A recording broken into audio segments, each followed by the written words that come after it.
নতুন বছরের সামষ্টিক অর্থনীতি ও ব্যবসা বাণিজ্য নিয়ে আলাপ করতে আমাদের সঙ্গে এই মুহূর্তে অনলাইনে যুক্ত হচ্ছেন বিশিষ্ট অর্থনীতিবিদ অধ্যাপক ডক্টর মুস্তাফিজুর রহমান ও স্টুডিওতে আছেন নাগরিকের বিশেষ প্রতিনিধি সাইদ আরমান। আপনাদের দুজনকে স্বাগত ও নতুন বছরের শুভেচ্ছা। সাইদ, 2024 কেমন গেল এবং 2025 সাল নিয়ে কি পূর্বাভাস বা শঙ্কার কথা বলছেন অর্থনীতিবিদ এবং ব্যবসায়ীরা? রুমি, আপনাকে এবং এই মুহূর্তে যারা নাগরিক দেখছেন সবাইকে আমিও নতুন বছরের শুভেচ্ছা জানাচ্ছি। আশা করি নতুন বছর সবারই ভালো যাবে, সেটি প্রত্যাশা করি। কিন্তু আপনি যে প্রশ্নটি করলেন অর্থনৈতিক প্রেক্ষাপট থেকে, সেটি যদি একটু বলি, 2024টা কিন্তু আমাদের শুরু হয়েছিল মোটামুটি বলা যায় সব অর্থনৈতিক সূচক নেতিবাচক পরিস্থিতি থেকে। এবং 2024-এর যখন অগাস্ট মাসে রাজনৈতিক প্রেক্ষাপট নতুন প্রেক্ষাপট তৈরি হয়, তখন কিন্তু বলা হচ্ছিল যে অর্থনীতির সব সূচকই একেবারে রীতিমতো সংকটে এবং তলানিতে যায়। বিগত বর্তমান অন্তর্বর্তী সরকার চেষ্টা করছিল এই যে তলানিতে থাকা অর্থনৈতিক সূচকগুলো সামাল দিতে, এবং গত 5টা মাস কিন্তু সরকার সেই চেষ্টা করেছে, কিন্তু এখনও পুরোপুরি অর্থনীতিতে গতি এসেছে সেটি বলা যাবে না। আমরা বলছি যে আসলে 2024 বিদায় নিয়েছে অর্থনৈতিকভাবে একটি দুর্দশার চিত্র দিয়ে। আপনি যদি দেখেন যে যেটা আমি বলছিলাম যে আপনি বিনিয়োগ বলেন, দেশি এবং বিদেশি বিনিয়োগের প্রেক্ষাপট বলেন, আমাদের প্রবাসী আয় এখন হয়তো বা কিছুটা গতি আসে, কিন্তু তখন এই গতিও কিন্তু ছিল না। কর্মসংস্থানের জায়গায় যদি বলেন, রাজস্ব কাঠামোতে যদি বলেন, রাজস্ব আয় কিন্তু বিগত বছরে একেবারে তলানিতেই ছিল। আবার এর বাইরে যদি আপনি সামষ্টিকভাবে যদি দেখেন, ব্যাংকিং খাতে একেবারে হাবুডুবু পরিস্থিতি চলছিল। বৈদেশিক মুদ্রার মজুতের পতন দেখছি আমরা, টাকার মানের পতন দেখেছি এবং খেলাপি ঋণের বিস্ফোরণ দেখেছি কিন্তু এই 2024-এ। সেই প্রেক্ষাপটে কিন্তু 2025 যখন আসছে, তখন কিন্তু অর্থনীতিতে কিছুটা পুঞ্জীবিত জঞ্জাল নিয়ে কিন্তু আসলে 2025 শুরু হচ্ছে। একেবারে যে আমরা খুব স্বস্তি নিয়ে নতুন বছরে যেতে পারছি সেটি না। আর সবচেয়ে বড় হলো যে উচ্চ মূল্যস্ফীতি গত 3 বছর যেটি মানুষকে কষ্ট দিচ্ছে, এবং গত 8 মাস কিন্তু আমরা দেখছি যে খাদ্যপণ্যের দাম কিন্তু 2 অঙ্কের ঘরে, সেটি সরকারের পরিসংখ্যান বলছে। সবচেয়ে বড় কিন্তু এই মূল্যস্ফীতি কিন্তু 2024-এ কিন্তু একেবারে খলনায়কের ভূমিকায় কিন্তু অর্থনীতিতে ছিল। আমার মনে হয় আমি যদি এখানে থেমে, যেহেতু আমাদের সঙ্গে অধ্যাপক মুস্তাফিজুর রহমান আছেন অর্থনীতিবিদ, তার সঙ্গে যদি আমরা একটু আলাপ করি। আমি একটু অধ্যাপক মুস্তাফিজুর রহমান, শুনতে পাচ্ছেন আমাকে নিশ্চয়ই? শুনতে পাচ্ছি। আমি তো কিছুটা আলোচনা করছিলাম, আসলে আপনার বয়ানে একটু জানতে চাই যে 2024 বিদায়ী বছরটা আসলে অর্থনীতির আঙিনায় আসলে কেমন গেছে আমাদের। ধন্যবাদ নাগরিক টিভির দর্শক শ্রোতাকে ইংরেজি নববর্ষের আন্তরিক শুভেচ্ছা জানাচ্ছি। আপনি ঠিকই বলেছেন যে আমরা একটা চ্যালেঞ্জিং বছর পার করে 2025-এ পদার্পণ করেছি। সেই বছরেরও আবার দুটো পর্ব ছিল। একটি পর্ব ছিল অগাস্টের আগে, আর একটি পর্ব অগাস্টের পরে। অগাস্টের আগের পর্বের যে অর্থনৈতিক বিভিন্ন খাতের যে ধরনের নেতিবাচক প্রবণতা, আপনি উচ্চ মূল্যস্ফীতির কথা ঠিকই বলেছেন, স্থিমিত বিনিয়োগের কথা, কর্মসংস্থানের কথা, মানুষের যে ক্রয় ক্ষমতার অবনমন, ব্যাংকিং খাতের উপরে চাপ, এগুলো তো ছিল। সেগুলো কিন্তু উত্তরাধিকার সূত্রে অগাস্ট পরবর্তীতে অন্তর্বর্তীকালীন সরকার যে আসলেন, সেই সরকারও কিন্তু সেটা উত্তরাধিকারের সূত্রে পেয়েছেন। কিন্তু তারপর বেশ কিছু পদক্ষেপ গ্রহণ করা হয়েছে। তার মধ্যে একটা যেটা গুরুত্বপূর্ণ, সেটা হচ্ছে অর্থনীতির প্রকৃত অবস্থাটা কি। প্রকৃত অবস্থাটা না জানতে পারলে আমরা কিন্তু আমাদের যে নীতিমালা সেটা আমরা গ্রহণ করা, বাস্তবায়ন করা, সেটা কিন্তু আমরা করতে পারবো না। তো সেটার একটা কিন্তু পরিস্থিতি হয়েছে। আপনি দেখেছেন যে 2000 গত যে অর্থ বছর ছিল, সেই অর্থ বছরের শেষ প্রান্তিকের প্রবৃদ্ধিও এখন বের হয়েছে, যেটা নাকি 4%-এরও কম। তো সেই দিক থেকে যদি আমি বলি, তাহলে 2025-এ আমরা একটা মিশ্র একটা মনোভাব নিয়ে আমরা এখন প্রবেশ করেছি। একটা যেটা, সেটা হলো যে বিভিন্ন ধরনের নেতিবাচক প্রবণতার কথা আপনি বলেছেন, কিন্তু একই সাথে আমি বলবো যে বেশ কিছু পদক্ষেপ কিন্তু গ্রহণ করা হয়েছে। যেমন আমাদের ব্যাংকিং খাতের সংস্কার, বিভিন্ন সংস্কার কমিটি গ্রহণ করা হয়েছে, যাতে করে সামনের দিকে এগিয়ে যাওয়ার ক্ষেত্রে আমরা সুনির্দিষ্ট কিছু আমরা দিকদর্শন পেতে পারি। আমাদের রিজার্ভের যে অবনমনটা হচ্ছিল, সেটা থামানো গেছে। আমাদের যে বড় ধরনের ভোলাটিলিটি ছিল আমাদের বিনিময় হারের, সেটা কিছুটা হলেও সেটাকে আমরা নিয়ন্ত্রণে আমরা এনেছি। বিভিন্ন ধরনের পদক্ষেপ ব্যাংকিং খাতের সংস্কারের জন্য যেটা গ্রহণ করা হচ্ছে, সেটার একটা ইতিবাচক ফলাফল আমরা পাবো বলে মনে করছি। বাট অন্য দিক থেকে উচ্চ মূল্যস্ফীতির চাপ, আপনি খাদ্য মূল্যস্ফীতির কথা বলেছেন, সেটার চাপ, বিনিয়োগে এখনো চাঞ্চল্য আসে নাই, কর্মসংস্থান এবং মানুষের যে ক্রয় ক্ষমতা বৃদ্ধি, সেসব দিকে অনেক ধরনের কিন্তু সমস্যা রয়ে গেছে। তবে নির্বাচনে যেহেতু একটা টাইমলাইন দেয়া হয়েছে, অনিশ্চিতের যে একটা আবহ ছিল, সেটা কিছুটা হলেও আমরা এখন কিন্তু সেটা থেকে আমরা কিছুটা হলেও সেটা একটা আমাদেরকে সুনির্দিষ্ট সামনের দিকে এগিয়ে যাওয়ার একটা রূপরেখা দিচ্ছে। মুস্তাফিজুর রহমান, একটু যদি বলে, আপনিও কিছুটা বলছিলেন যে মূল্যস্ফীতি, এই উচ্চ মূল্যস্ফীতির হ্রাস টানতে কিন্তু আমরা দেখছি কেন্দ্রীয় ব্যাংক বারবার কিন্তু নীতি সুদ হার বাড়াচ্ছে, কিন্তু সেটি আসলে খুব স্বস্তি দিচ্ছে সেটি বলা যাবে না। আপনার কি মনে হয় যে মানুষ যে কষ্টে আছে, এই মূল্যস্ফীতির হ্রাস টানতে আসলে সরকার ব্যর্থ হচ্ছে কেন? অন্য কোনো জায়গায় কি কোনো ব্যর্থতা রয়েছে? হ্যাঁ, আমার মনে হয় যে সেখানে যেটুকু উদ্যম গ্রহণ করা দরকার, সেটা আরো অনেক জায়গা আছে। বাংলাদেশের মতো অর্থনীতিতে আমাদের মুদ্রানীতি দিয়ে মূল্যস্ফীতিকে নিয়ন্ত্রণ করা, এটা খুবই একটা সীমিত ভাবে কাজ করবে। বরং অন্য দিক থেকে আমি মনে করি যে এই যে নীতিহার ইত্যাদি, সুদহার ইত্যাদি বাড়ানো হয়েছে, এটা বিনিয়োগের উপর একটা নেতিবাচক প্রভাব রাখবে। এখন 14-15% এখন ব্যবসায়ীদেরকে ব্যাংক ঋণ নিতে হচ্ছে। সো মূল্যস্ফীতি নিয়ন্ত্রণ খুবই গুরুত্বপূর্ণ। আপনি ঠিকই এটাকে সুনির্দিষ্ট করেছেন একটা অগ্রাধিকার প্রাপ্ত একটা একটা আমাদের কাজ হিসাবে। তো এখানে আমাদের আরেকটা যেটা নেওয়া হচ্ছে সেটা হলো যে আমাদের যে রাজস্ব নীতি, শুল্ক হার কমানো হয়েছে মূল্যস্ফীতি কমানোর জন্য, সেটাও একটা ইতিবাচক।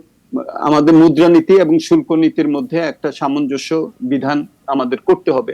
দ্বিতীয়ত যেটা, সেটা হলো যে আমাদের সাপ্লাই চেইন, এটাকে আমাদের যে আমদানি স্তর থেকে ভোক্তা স্তর এবং আমাদের উৎপাদক স্তর থেকে ভোক্তা স্তর, এই যে আমাদের একটা সাপ্লাই চেইন, ভ্যালু চেইন আছে, এখানে কিন্তু নানান ধরনের সমস্যা।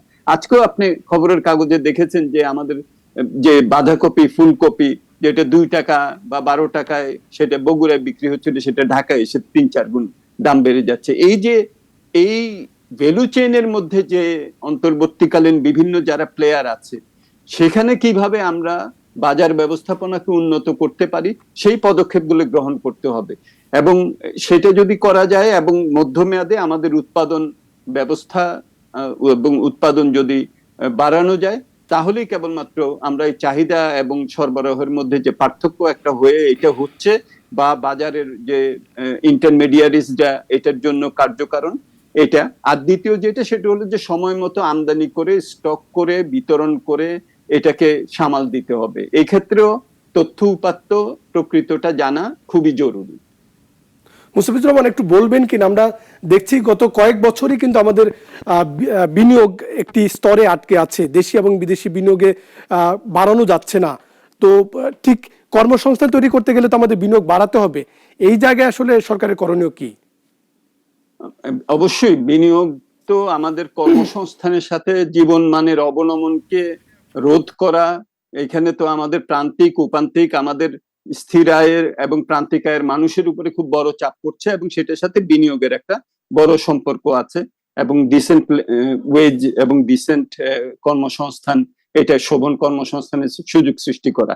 তো এই জায়গাটাতে কয়েকটা দিক আছে। একটা তো হলো যে মূল্যস্ফীতি কমানোর সাথে এটার একটা বড় সম্পর্ক আছে। যতক্ষণ পর্যন্ত মূল্যস্ফীতি বেশি থাকবে, আমরা ব্যাংকে আমাদের জমাদাররা দিচ্ছেন তাদের জন্য সুদ আমাদের বেশি রাখতে হবে, এবং এটার পরিপ্রেক্ষিতে আমাদের লেন্ডিং রেটও, ঋণের হারও বাড়বে, এবং সেটার প্রেক্ষিতে আবার আমাদের এটা একটা নেতিবাচক প্রভাব পড়বে বিনিয়োগকারীর উপরে। সুতরাং এখানে একটা দুষ্ট চক্র কিন্তু সৃষ্টি হয়েছে। তো সেই জায়গাটাতে প্রথম যেটা করতে হবে সেটা হলো মূল্যস্ফীতি যদি আমরা কমাতে পারি, এটাকে একটা নিয়ন্ত্রণের মধ্যে আনতে পারি বাজার ব্যবস্থাপনা এবং অন্যান্য যেগুলো বললাম সেটার মাধ্যমে, তাহলে কিন্তু বিনিয়োগকারীরাও উৎসাহিত হবেন। এক। দুই হলো যে বিনিয়োগের পরিবেশ, এই বিনিয়োগের পরিবেশটাও কিন্তু খুব ইম্পর্টেন্ট। এবং সেখানে আমরা তো দেখছি যে 5ই আগস্টের পরেও বিভিন্নভাবে কিন্তু ব্যবসায়ী যে পরিবেশ, ইতিবাচক এবং অনুকূল পরিবেশ সৃষ্টির যে আকাঙ্ক্ষা এবং আশা ছিল, সেটা কিন্তু এখনো আসেনি। তারপরে বিদেশি বিনিয়োগকারীরা আসতে চাইলে তাদেরকে একটা প্রেডিক্টেবিলিটি দিতে হবে, তাদেরকে একটা মধ্যমেয়াদী, তারা যাতে একটা কন্টিনিউটি আশা করতে পারেন সেটা নিশ্চিত করতে হবে। ওই অনিশ্চিতটা কিন্তু কিছুটা হলেও কেটেছে। আমাদের একটা যেহেতু রোডম্যাপ দেওয়া হয়েছে সামনের দিকে আমরা কিভাবে গণতান্ত্রিক আমরা রূপান্তরের দিকে যাব। তো সেদিক থেকে একটা এটা ইতিবাচক, কিন্তু বিনিয়োগ পার্টিকুলারলি আমার মনে হয় যে আমাদের ব্যক্তি খাতের বিনিয়োগ যেটা নাকি স্থবির হয়ে আছে গত 3-4 বছরে, এটা 24% জিডিপির উপরে উঠছে না, সেটাকে কিভাবে আমরা চাঙ্গা করতে পারি। তবে এক ইতিবাচক কথাটা হলো যে আমাদের রপ্তানি প্রবৃদ্ধি গত 5 মাসে জুলাই টু নভেম্বর ভালো হয়েছে। আমাদের যে ক্রেডিট আপটেক ব্যাংকের, সেখানেও আমরা কিছুটা চাঞ্চল্য দেখছি। সুতরাং মূল্যস্ফীতিটা কিছুটা নিয়ন্ত্রণে আসলে আমরা কিন্তু সেটার ইতিবাচক ফলাফল আমরা এই বছরের হয়তো সেকেন্ড হাফের দিকে পাবো বলে আমার মনে হয়।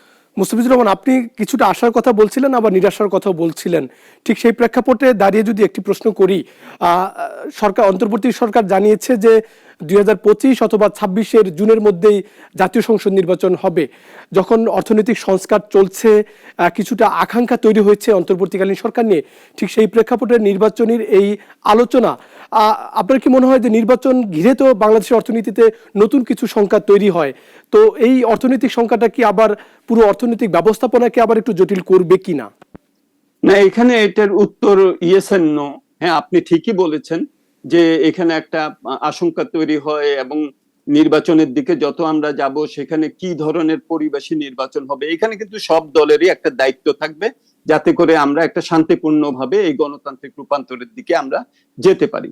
সেটা আমরা যদি নিশ্চিত করতে পারি, তাহলে কিন্তু এই যে এটার ফলে একটা প্রেডিক্টেবিলিটি আসলো, সেটা কিন্তু ইতিবাচক একটা ফলাফল দেবে বিনিয়োগকারীদেরকে এবং সামগ্রিকভাবে আমাদের অর্থনৈতিক যে ব্যবস্থাপনা সেটার প্রেক্ষিতে। সুতরাং ঝুঁকি কিছুটা আছে, কিন্তু আমি মনে করি যে ঝুঁকির থেকে আমাদের এই যে এখন একটা সার্টেনিটি আসলো, আমাদের এখন বিনিয়োগকারীরা মোটামুটি ভাবে একটা সুনির্দিষ্ট একটা পরিকল্পনা গ্রহণ করতে পারবেন মধ্যমেয়াদী, সেটা কিন্তু অর্থনীতির উপরে ইতিবাচক প্রভাব রাখবে। এবং আমার মনে হয় যে আমরা যদি এক্সচেঞ্জ রেটটাকে একটু স্টেবল করতে পারি, আমদানিকৃত মূল্যস্ফীতিটাকে, তাহলে নিয়ন্ত্রণে আমরা আনতে পারবো। এবং যেহেতু এখন যেটা বললাম রপ্তানি এবং আমাদের ক্রেডিট আপটেক, এটা কিছুটা ইতিবাচক প্রবণতার মধ্যে আছে, আমি আশাবাদী যে সেকেন্ড হাফে আমরা হয়তো অর্থনীতি একটু ঘুরে দাঁড়াবে। তবে তখন আবার নির্বাচনী হাওয়া, আপনি যেটা বলেছেন খুব সঠিকভাবে, সেটা শুরু হবে। সেটা যাতে আমাদের অর্থনৈতিক ব্যবস্থাপনাকে আবার ঝুঁকির মধ্যে না ফেলে, এটা গুরুত্বপূর্ণ। আমি একটু জানতে চাই যে সরকার তো একটি শক্তিশালী অর্থনৈতিক ব্যবস্থাপনা দল তৈরি করেছে, উপদেষ্টা সহ যারা আছেন তাদের উপর হয়তো অনেকেরই ভরসা আছে। ব্যাংক খাতের সংস্কারে ব্যাপক পদক্ষেপ দেখছি, 11টি ব্যাংকের বোর্ড কিন্তু কেন্দ্রীয় ব্যাংক পুনর্গঠন করে দিয়েছে। পুঁজিবাজারেও বেশ কিছু সংস্কার কার্যক্রম আমরা দেখছি। বিগত সরকারের সময়, পতিত সরকারের শাসনামলে তো ব্যাংক খাতে আসলে ঋণের নামে বিপুল অর্থ লোপাট হয়েছে। আপনি কি মনে করেন কিনা যে এই যে ব্যাংক খাতে অর্থ লোপাট এবং পুঁজিবাজারে অর্থ আত্মসাতের যে পরিস্থিতি ছিল, সেখান থেকে বর্তমান পরিস্থিতি বদলাতে শুরু করেছে কিনা? হ্যাঁ, ধন্যবাদ। আমার মনে হয় যে এটা খুবই গুরুত্বপূর্ণ। আমরা দেখছি যে বদলাতে শুরু করেছে, একটা সামাজিক চাপও সৃষ্টি হয়েছে, আবার অর্থনৈতিক ব্যবস্থাপনার দিক থেকেও এই ব্যাপারে সতর্কতা আমরা দেখছি। সুতরাং যেটা হয়ে গেছে সেটা আমাদের ফেরত আনতে হবে, যেটা চলে গেছে আমাদের ব্যাংকিং খাত থেকে বিভিন্ন খেলাপি ঋণের টাকা ইত্যাদি নিয়ে বাইরে চলে গেছে, সেগুলোকে আদায় করার জন্য একদিকে আমাদের পদক্ষেপ গ্রহণ করতে হবে, কিন্তু অন্যদিকে এখন থেকে আমাদের যে সুশাসন, সাশ্রয়ীভাবে প্রজেক্ট বাস্তবায়ন, আমাদের অর্থনৈতিক কর্মকাণ্ডের মধ্যে একটা সততা এবং নির্ভরতা নিয়ে আসা, এই জায়গাটা কিন্তু চর্চাটা শুরু হয়েছে। এবং সংস্কারের যে কথাটা আপনি বললেন, সেখানে সুনির্দিষ্ট বেশ কিছু পদক্ষেপের কথাও বলা হবে। তবে এটা আমাদের মনে রাখতে হবে যে এই কর্মসূচিগুলো হয়তো তারা সুনির্দিষ্ট কিছু পরামর্শ নিয়ে অন্তর্বর্তীকালীন সরকার আসবেন এবং তারপরে হয়তো কয়েকটি হয়তো বা বাস্তবায়নও প্রক্রিয়া শুরু করবেন, কিন্তু এটা টেকসই হবে কিনা, সাস্টেনেবল হবে কিনা, এটা কিন্তু নির্ভর করবে নির্বাচন পরবর্তী যে সরকার আসবেন তারা কতটুকু এটার প্রতি আন্তরিক। সুতরাং সেই একটা আমাদের সামাজিক একটা কন্ট্রাক্ট, সোশ্যাল কন্ট্রাক্ট বা একটা কনসেনসাস গড়ে তোলা, এই কাজটাও কিন্তু আমাদের প্যারালালি চালিয়ে যেতে হবে যাতে সংস্কার কর্মসূচিটা টেকসই হয়। মুস্তাফিজুর রহমান, একটু শেষ প্রশ্ন একটু জানতে চাই যে এটি প্রকাশ পাচ্ছে এখন, এবং আপনি তো সরকারি শ্বেতপত্র প্রণয়ন কমিটিতে ছিলেন, যে দেশ থেকে বিপুল অর্থ পাচার হয়েছে, প্রকল্পের নামে বিপুল অর্থ তছরূপ হয়েছে, এটি সত্য। কিন্তু রাজস্ব কাঠামোতে আমরা তো আসলে আমাদের দুর্বলতা, এটিও সত্য। রাজস্ব আদায় আমাদের একেবারে দক্ষিণ এশিয়ার দেশগুলোতে আমরা তলানিতে। আপনার কি মনে হয় এই অন্তর্বর্তীকালীন সরকারের এই স্বল্প মেয়াদে রাজস্ব প্রশাসনে বড় কোনো সংস্কার এনে আসলে রাজস্ব আদায় আমরা বড় কোনো উন্নতি করতে পারবো?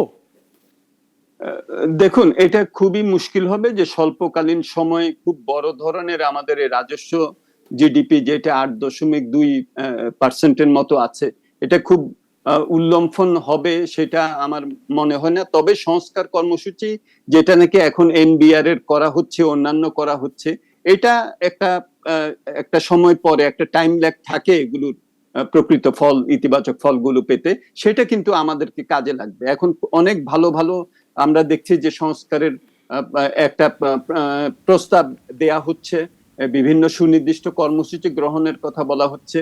এগুলো যদি বাস্তবায়ন যদি করা যায়, এটা করতে গেলে digitalization of the taxation system থেকে শুরু করে অনেক কিছু আমাদের করতে হবে, কাঠামোটাকে পরিবর্তন করতে হবে এনবিআর এর। এগুলোর সুনির্দিষ্ট প্রস্তাব এখন আসছে। এগুলো যদি আমরা বাস্তবায়ন শুরু করি, তাহলে এটার ফলাফল আমরা 2-3 বছরে বড় আকারে পাবো।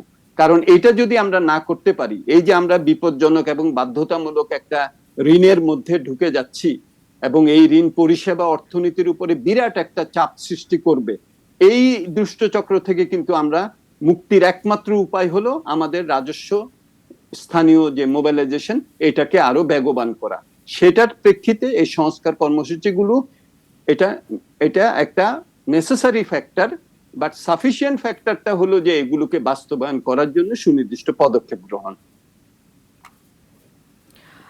অসংখ্য ধন্যবাদ ডক্টর মুস্তাফিজুর রহমান ও সাইদ আরমানকে। নিশ্চয়ই এসব বিষয়ে আগামী দিনগুলোতে আরো কথা হবে।